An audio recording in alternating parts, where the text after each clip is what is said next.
Welcome to Trucker Reacts. Got another reaction video. This one is about drivers or companies, trucking companies, having advisory boards with their drivers. Now, when I was leased on with Central Holland, y'all know I was there for a bunch of years. I was a member of the advisory board. We'll cover all that when I soon get this video going. I'll be going over that. Let me get this set up, and I'll show you what I'm talking about. But are they a good thing? I guess they are a good thing as long as the company agrees with what you're saying. Are there a lot of crazy demands from a driver advisory board? I don't know. Let's check it out, see what's going on. Leonard Express, this is about. Our goal was to bring our different groups together and tell us what would make us the best company there's to work for as a driver. Welcome to CCJ Innovators. I'm CCJ Senior Editor Pamela De Leon. In this series, we profile carriers and fleets that have found innovative ways to overcome trucking's challenges. This month, we're joined by Ken Johnson, Executive Chairman at Leonard Express. Ken shares how the company significantly reduced driver turnover by focusing on driver engagement through regular check-ins and a driver advisory board. Go ahead and subscribe, and now let's find out what Leonard Express. I believe I've seen some of their trucks on the road when I was driving. I don't remember them that well, but I did see them. makes Leonard's Not sure where they're at. I think the truck says Birmingham, New York. Not sure where they're out of or anything. Express this month's innovator. So I wanted to talk to you a little bit about the driver engagement calls and the company's driver advisory board. I guess first off, what inspired the company to launch the driver engagement calls and form a driver advisory board? When did it start? What specific challenges was the company hoping to address? So we thought it was a good way to try to, I'm sure you've heard this many times, most of the turnover comes in the first 6 months. Sometimes it's because there just truly isn't a good fit, but a lot of times it's just feeling lost and not knowing where to get the answers from. So we thought that was a good way to bridge that gap. Our orientation's 3.5 to 4 days. We do it in 3 different locations. And for some, they got everything. But for Orientation is 3.5 to 4 days. That's about right.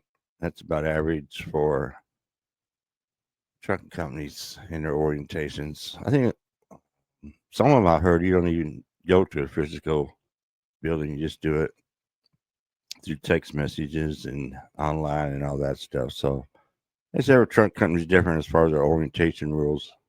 first time, as they're introducing Leonards to our drivers. For others, there was things that, maybe they didn't quite catch. Was sometimes joining a new company and going through orientation can be the equivalent of, to use a cliche, drinking from a fire hose. And we felt that there was a little bit of a disconnect because they're out on the road and they weren't quite sure or maybe even picked up wrong information. And we just thought it was a good opportunity to engage with them and make sure, that they weren't having challenges, and just making sure that they had the opportunity to ask questions, that not everybody's comfortable, especially with new coworkers, to ask questions. And they would at times reach out to our leaders in orientation, but they weren't always readily accessible because they were on to the next group the next week. So from a time perspective, the onboarding calls, the engagement calls, they're not structured in steel. We try to get to them, about 2 to 3 weeks after orientation, so they had a time to work with we call our fleet managers driver advocates. So we want them to have one place to go to get answers and, they start there. But the driver advocates don't do the engagement calls. We have different members of the operations team that will do them now. 2 to 3 weeks after they make the call, or they I don't know. It's new drivers, like, so we try to get with them in 2 to 3 weeks and then follow up another 2 to 3 weeks later, especially if they had an issue. If they had a serious, there it is, 2 to 3 weeks, and they call, then they'll give them another 2 to 3 weeks to get back to them or solve the problem. That's a lot of time. You think? I think it's a lot of time for the driver to think, is this worth it? What are they doing? Or taking their time answering me? 2 to 3 weeks. They probably moved on by then. Just my opinion. This issue, we can try to get them to their terminal as quickly as possible, to sit down, and some things are easier to fix face to face than over a telephone call. Yeah, And that's how true. often Very are the true. engagement calls held and driver advisory board meetings held? What does it entail? Yeah, driver advisory board, we started for similar reasons. We've got It's a good idea several there. terminals, and some of them are, we have a port operation, we have short haul operations, we have long haul national refrigerated operations, and we wanted a group that we could bring together quarterly and get their ideas. What are we doing right? What are we doing wrong? What are you seeing out on the road that other carriers are doing that you think is a good idea? Also, we're thinking of doing this, or we're thinking of doing that. What's your opinion of that? So we put the group together and we change it. We try to keep them the 2 to 3 years on board and rotate new people in, get new ideas. And it's a little bit of a burden bringing them all here to New York from all our outside locations. Yeah, And New you'll give York. up 2 days of driving, even though we pay them, we put them up in hotels. We have, several meals, group meals. The entire group meets together, and, we're trying different formats now, but 3 times a year instead of 4 times a year, and trying to change to make sure they understand their role. I think early on they felt, that they had to hang around the terminal and interview their coworkers, to get ideas, which helped, certainly. But we also didn't want them to be necessarily the complaint window for their terminal. We wanted them to be the team that brought ideas to the table that would make us a better place to go to work for a driver. That's the thing right there. You just board together quarterly. So that's probably a good idea. Get them all to one location, pay them, feed them, all that stuff, and then the company presents their ideas. The advisory board is their ideas, but it seemed to me that it would probably turn into a complaint section, a complaint session for the advisory board. The advisory board, driver advisory board, is doing their job and asking other drivers. You can imagine what the complaints and the demands are. Some of the demands that the drivers are talking about are just some ridiculous stuff. I know when I was with the Central Holland Advisory Board, I used to hear it. I wasn't really an advisor on the advisory board. I was more of the media man. I was the director of communications. I still got the shirt somewhere. I don't know where it is, but that's what I did. But still, I used to hear the stories, and I did have a little say so when decisions were made or whatever. But some of the demands that some of these drivers make are just ridiculous. I'm sorry. So let's continue. Which was the ultimate goal, was to be, the place that drivers wanted to go to work for because of our reputation.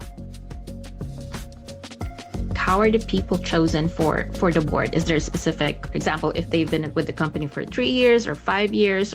Most of them are nominated by their driver advocate, good their idea. terminal manager. That's a good There's idea a right handful of there. people that vet them from there. We want to interview them to make sure that they understand what they're getting into. And we've had drivers that are relatively new. We certainly wouldn't want someone put in that role that's only been with us, a couple of months, because there are some responsibilities, and we do want them, to have a little bit of background with what Leonard's is and does. But, 1-year employee or a 10-year employee, we certainly don't want to put any obligation on somebody that doesn't want to do it. But, we certainly also want to talk to, we have somebody that's genuinely interested, regardless how long they've been with us. We'd be interested in hearing what they bring to the table. But at the end of the day, it starts with their driver advocates. If they got somebody they feel, would be a candidate, and it's not a difficult process. We're not that structured as far as that goes. It happens fairly quickly. What key improvements or initiatives have come directly from those driver feedback or driver advisory board? We never had uniforms. We felt through our conversations, most didn't want it, but we also found through this that a lot of them Shirt. wanted the opportunity to have something. It's Yeah, not really a company shirt. store I because think they're we not had, buying them, but we do provide, some choices, and actually that board vetted the choices. We put in a trailer clean out. We haul a lot of refrigerated freight, and with the food safety. Wait a minute. I think Central Holland, they had little round magnets. I don't know if you're on the advisory board, they got a little round magnet stick on the side of your truck. I think CalArc, the company side, they had their own advisory board also, and they also had the little magnets you could put on the truck. That way, if the driver was somewhere in a terminal or a shipper, receiver, whatever, and they seen that advisory board sign, they could go and ask questions to the driver, give them their 2 cents worth or whatever. So yeah, I had that one polo shirt for communications director, but I mostly wore that when we had some kind of events, driver appreciation or something like that. We have to wash out the trailers, the refrigerated trailers. So through their input, we put together some pretty neat facilities to back up to and get a trailer cleaned up pretty easily. And so that came out of those discussions. We walked away from technology products that we thought would be good. And a lot of that's like apps, that, we wanted to connect with. So there's that. And I think all but maybe one of our terminals now have dog parks. That came from that. One group we had fairly early on. I think all of them had dogs that they went with them. And so, most of our facilities had a place to put a nice dog. We got one of those down in Laredo. They had a dog. All they had up on the hill, what we used to call it, there at the yard in Laredo, was just like a pen, a little pen out in the sun, no shade. It gets hot in Laredo. So they, I don't know who, I don't know if it was from the advisory board or what, but anyway, they built a new dog park covered. It had the artificial carpet, artificial grass or whatever down in the corner of the drop yard down on the bottom. So they did do that. It was fenced in. They had chairs in there. They had the not that anybody used them, but they had the plastic gloves you can clean up the dog doo-doo with. And so that was one thing good that came out of that park, which they don't think about, is never something that popped up, but so many more now are bringing their pets with them. The other thing is we have a fair number of female drivers. What we have found with, especially with security, the female drivers are more apt, and more likely to ask for something or suggest something. And as it turns out, the men want it too. They're just afraid to ask for it. They're not afraid, but too proud to ask for it. So we've changed some of the things, the way we spec our trucks. So entry and egress, same with the trailers. The easier to get in and out of, things like that. So paid parking. Never really thought about it, but we had a long discussion at one meeting about paid parking. It wasn't that we were opposed to paying for it as a company. It just never had risen to a level. We ask them, if you can find a secure free spot, obviously that's preferred. But if there's not that option, we're more than willing to pay for it. And some of that's because some of the truck stops, are better lit and more comfortable. Others, where generally the free spots are closer to the facilities and a little safer, I guess. We change our fuel network because of conversations. We have a deal with one of the major chains, but we don't turn on every stop because not every stop makes sense with the way that the pricing is. But we also, if a driver comes to us or it comes up in an advisory meeting or an engagement call that you're using this stop in wherever, it's really not clean, it's not safe, but it's difficult to get in and out of, the parking's too tight or whatever. We'll take. That makes sense. So I ran across that a few times. They give you a fuel route or whatever, and you had to fuel up at these different places. This is mostly company drivers. You could follow it if you were leased to Central Holland, but you didn't have to do it. You could buy fuel wherever you want it. Basically, take any route you wanted, as long as it wasn't too far out of route because of the freight and everything. But a couple of those on the thing, I was with CalArc company driver when I first started. They had stopped at some off the wall place up in the mountains in Georgia. And why is this? Wasn't even a name, a chain. It was some kind of half gas station with like one diesel pump, and you couldn't even fill up both tanks. You had to, take the hose out of one tank, lay it on the ground, go up, turn around, come back, get the other side because the hose wasn't long enough to go underneath the truck or whatever. So yeah, it was crazy. So I complained about that, and I guess they took it off. I never stopped in there again. So that's crazy. They follow that route without even vetting or anything. These truck stops, seeing if they're always busy, they packed, they got bad parking, they're in a shady area of the city or the town or whatever. They just see the fuel. Oh, there's a fuel stop. Have them stop there. Oh, those comments and investigated, and we changed fuel stops because of that feedback. And that type of stuff gets communicated that way. We try to get to them in person too, at our different facilities that we see them walking through. And, we've got drivers that are more than comfortable to walk in the back door, drop their paperwork off, get in their car and go home. And other ones, they like to circle the building and talk to everybody, that, will listen. We try to accommodate, both ends of the spectrum and everybody in between, try to be available as much as we can. That's it for this installment of CCJ Innovators. Check out ccjdigital.com for more trucking. All right, that's all that. ccj.com, check them out. That was advisory board. It was they didn't negotiate pay per mile, none of that stuff. So that was one thing. And some of the demands I was talking about from other drivers are just stuff that we coming up with this stuff. And yet, I don't know. I wish I could think some off the top of my head, but some of them were pretty crazy. But yeah, it was pretty good. I mean, we used to meet with the management or whatever and give our concerns. Sometimes things got done. Sometimes, things didn't get done. And I don't know. Can't complain about Central Hall. They had a good president there, Bobby. Always liked him.